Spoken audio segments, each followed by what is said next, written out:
শহরের কোলাহলে ভরা এক ব্যস্ত এলাকায় থাকত রাশেদ।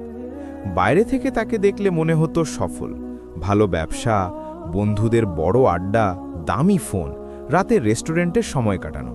কিন্তু ভিতরে সে ছিল ফাঁকা। নামাজ অনেক আগেই ছুটে গেছে, কোরআন ধুলো জমেছে, দোয়া শুধু পরীক্ষার সময়ের স্মৃতি। তার মা ছিলেন আল্লাহওয়ালা মহিলা। প্রতি শাবান মাস এলেই তিনি বদলে যেতেন, চোখে পানি, কণ্ঠে দোয়া।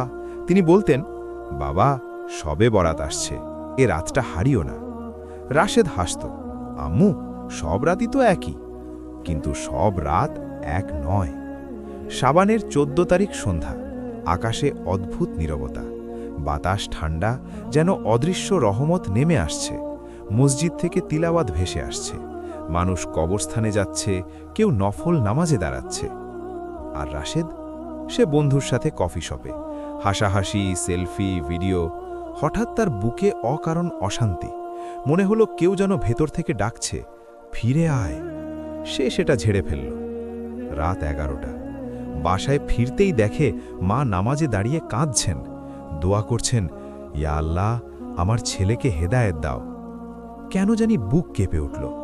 কিন্তু শয়তান ছাড়ে না। সে রুমে ঢুকে আবার মোবাইল নিয়ে বসে গেল। রাত 12টা। হঠাৎ বিদ্যুৎ চলে গেল। ঘর অন্ধকার, বাইরে চাঁদের আলো, এক অদ্ভুত নীরবতা। ঠিক তখন ফোন বেজে উঠল। ভাই, ইমরান স্ট্রোক করেছে।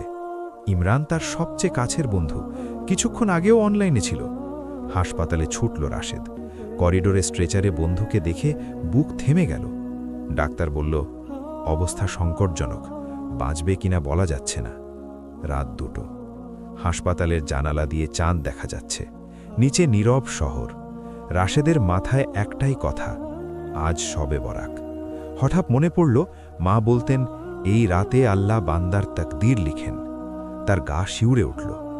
যদি আজ আমার নাম মৃত্যুর তালিকায় থাকে? হাসপাতালের অজুখানায় গিয়ে অজু করল। কত বছর পর মনে নেই। মেঝেতে বসে 2 রাকাত নামাজ পড়ল। সিজদায় মাথা রাখতেই ভেঙে পড়ল, ইয়া আল্লাহ, আমি ভুল করেছি, নামাজ ছেড়েছি, গুনাহে ডুবেছিলাম, কিন্তু তুমি তো রহমান, আজ যদি ক্ষমা না করো আমি শেষ। তার কান্না থামছিল না। সে দোয়া করল মা বাবার জন্য, বন্ধুর জন্য, নিজের হেদায়েতের জন্য।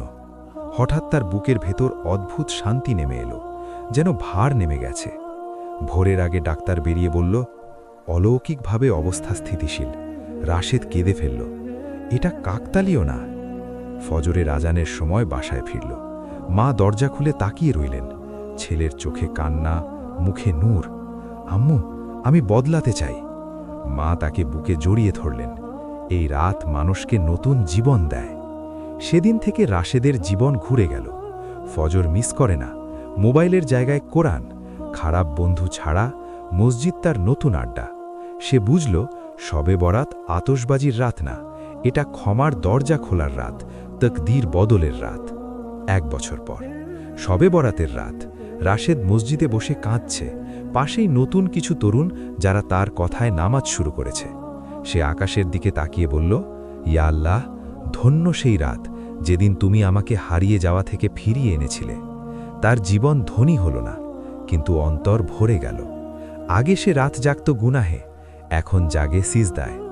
আগে চোখে ছিল হাসি, এখন চোখে আছে নূরের পানি। আর সে জানে, একটা রাতই যথেষ্ট, যদি সেটা হয় শবে বরাতের রাত।